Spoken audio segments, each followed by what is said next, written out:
Todos los resultados que nos llegan al laboratorio confirman que está estabilizado, efectivamente, que los índices de presencia del lindano en el dominio público hidráulico están dentro, algún repunte puntual, pero no es preocupante, que están dentro de los parámetros tanto para consumo humano como para dentro de la calidad del medio ambiente, y hay que tener en cuenta que esos parámetros son muy restrictivos. En la actualidad, que se siguen, a pesar de esas infraestructuras de protección y de confinación del río, se sigue provocando daño a las poblaciones ribereñas, y el concepto ahora tiene que ser distinto.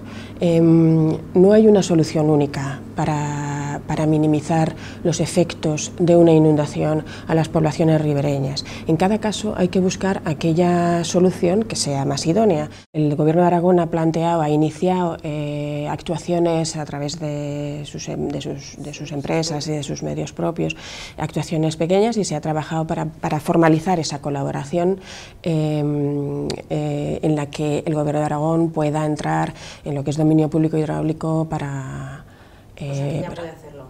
No se ha formalizado todavía esa colaboración, pero vamos, yo creo que en breve pues el Gobierno de Aragón podrá. De hecho, además, es que son terrenos contiguos. Efectivamente, los planteamientos son distintos. Ahora bien, ¿eso significa que tengamos que estar reñidos con bueno, pues hay cambios de tendencias? Efectivamente, ahora hay que replantear algunas de las cuestiones que se planteaban hace 26 años, pero yo diría que es una evolución natural en la gestión. Es una obra que ya está prácticamente finalizada.